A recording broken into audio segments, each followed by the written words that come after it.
Aujourd'hui, je vous présente Portrait d'une Québécoise en Floride, en la personne de Denise Dumont, une femme de défi qui trace son chemin, permettant ainsi à d'autres femmes d'avancer.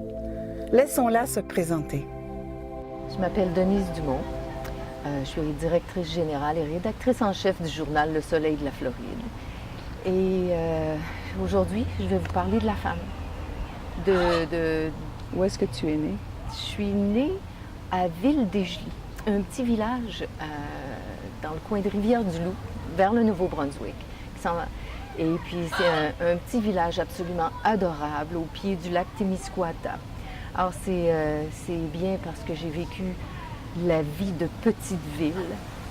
J'ai connu qu'est-ce que c'était avant, connaître les voisins, connaître tout cet entourage-là, mais c'était bien aussi de partir, d'aller aux études et puis d'aller travailler dans les grandes villes où est-ce que l'anonymat prend place.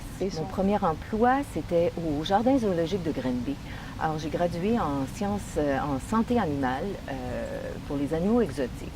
Alors, j'ai eu la chance de travailler pendant 50 ans au Jardin zoologique. C'était fantastique parce que, non seulement on s'occupait des animaux qui nous tenaient à cœur, mais on s'occupait aussi de faire la promotion du jardin zoologique. Mon premier enfant est arrivé et puis j'ai quand même continué à travailler au jardin zoologique. Et puis lorsque le deuxième est arrivé, alors mon mari avait vendu son commerce et puis ça nous a amenés à Venise en Québec, où est-ce qu'on travaillait dans un terrain de camping. Daniel a acheté un terrain de camping. Et puis, on pouvait voyager 6 mois par année avec les enfants. Alors, on a acheté un motorisé et puis on s'est retrouvés à faire le Canada, les États-Unis. Et puis, on est parti vivre en Californie. Et puis, oui, la chaleur, on a bien aimé. Bon, les enfants ont grandi en Californie. Et puis, en 2004, on a tout vendu. Là, c'était le temps de revenir un peu plus à l'est, ici en Floride, pour de bon. Alors, c'est beau la Floride, hein? On est bien en Floride.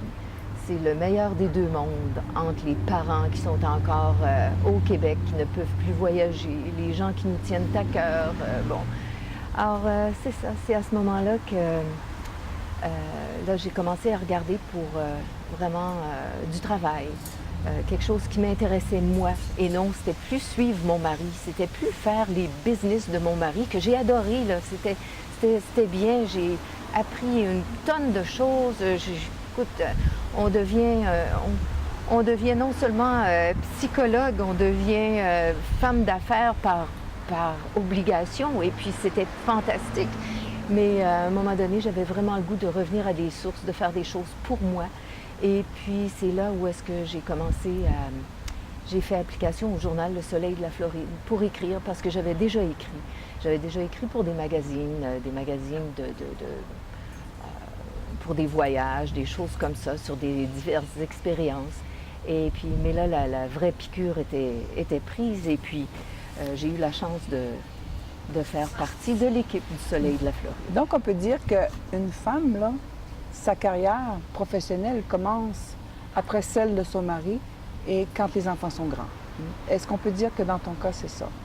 Dans mon cas, la vraie carrière, celle que j'aime, celle que, on peut avoir plus qu'une carrière, mais celle, dans mon cas, là,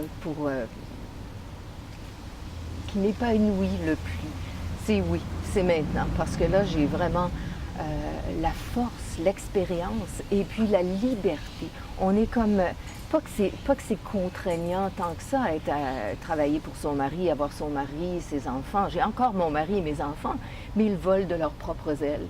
Et puis moi, je peux faire de ma carrière quelque chose à mon goût, quelque chose qui me va, sans être obligée de penser à eux avant.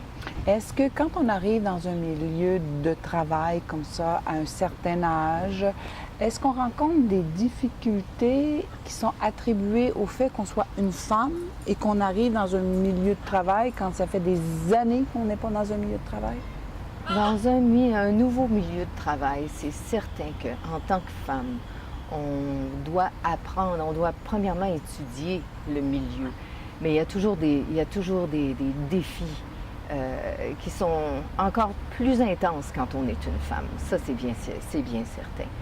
Et puis dans le milieu de l'information, dans les milieux journalistiques, je pense que l'important pour moi, à mon âge, justement, j'avais la force de caractère que j'ai toujours eue, mais j'avais aussi l'expérience et la confiance qui m'a permise de pas faire attention, disons, d'être capable de naviguer à travers les choses sans créer de vagues.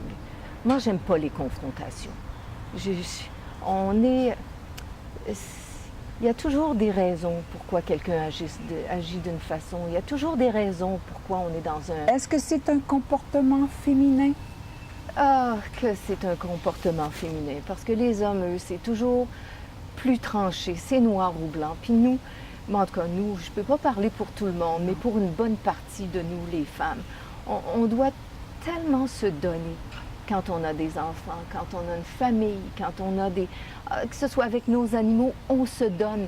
Et puis, c'est nous, ça fait partie de nous. Alors, c'est des choses qu'on véhicule. Puis, c'est tellement dommage quand une femme est obligée de changer à cause de facteurs externes qui la modèlent. Et puis ça, je pense qu'on peut montrer à nos filles, on peut montrer aux jeunes générations qu'on n'est pas obligé de se conformer. On peut être nous, et puis on peut éviter les confrontations, puis on peut éviter d'être soumise. Est-ce que l'événement d'automne 2017, MeToo, est-ce qu'en 2018, est-ce que ça a changé les rapports à cause de cet événement dans ton travail ou autour de toi? Définitivement que là, depuis octobre 2017, depuis que, bon, tout le scandale avec les Weinstein, avec ce qui a provoqué le mouvement MeToo, oui. C'est tellement important. Et puis, ça faisait des années que ça aurait dû éclater. Alors, et puis c'est bien, bon, c'est tout le milieu artistique, encore une fois, qui a commencé ça. On doit tellement au milieu artistique et puis aux femmes dans le milieu artistique. Je pense que c'est pas reconnu suffisamment. Je pense que nous, celles qui vivons devant le petit écran, et puis toutes les femmes derrière, je vais dire, c'est à peu près le temps qu'elles exposent ce qu'elles ont dû vivre.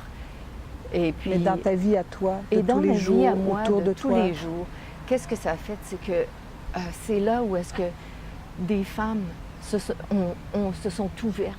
Des femmes que j'ai connues, que je réalise que je connaissais pas, qui avaient toutes ces choses-là cachées, et puis qu'elles se sont permises d'ouvrir, de s'ouvrir. Écoute, il y a même des gens, puis plus qu'une femme qui m'a demandé si ça m'intéresserait d'écrire à leur sujet, d'écrire un livre sur leur vie.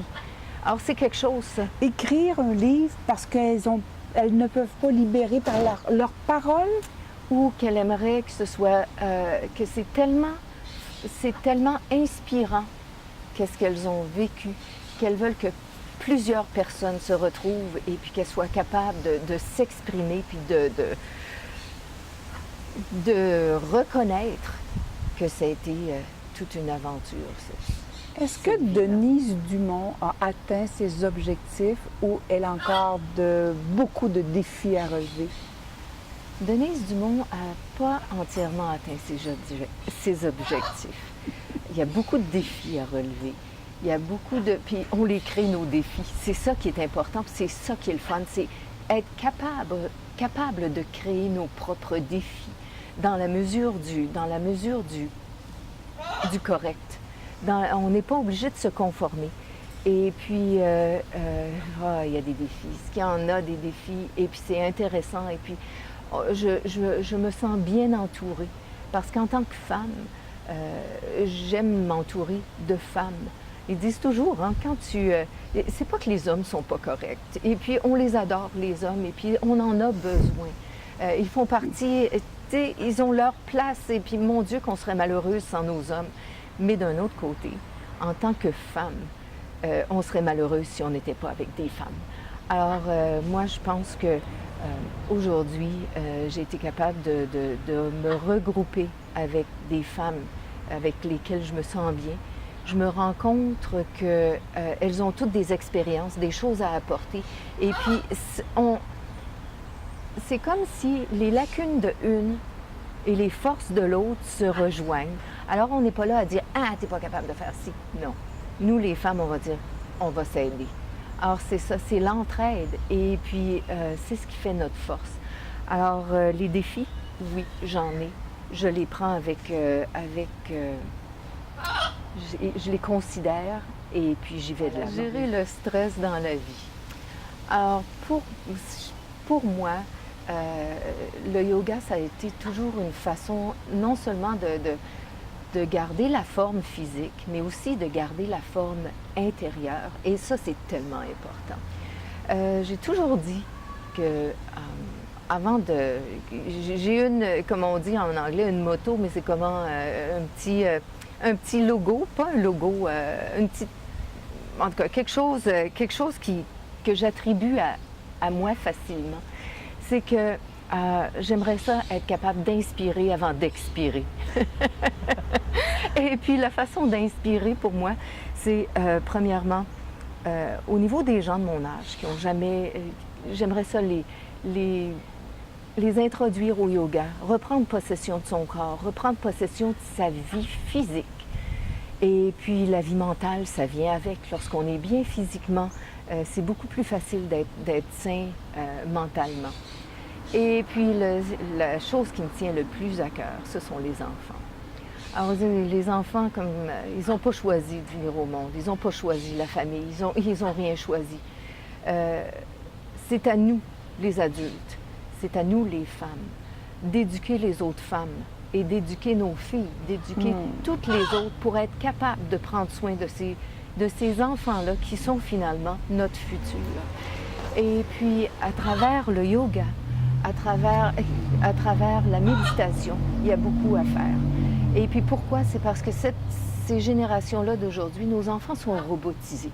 Et puis les robots vont être tellement meilleurs que tout le monde. Alors, il faut aller les éduquer et puis les inspirer dans leur... où est-ce que les robots ne seront pas capables de prendre leur place?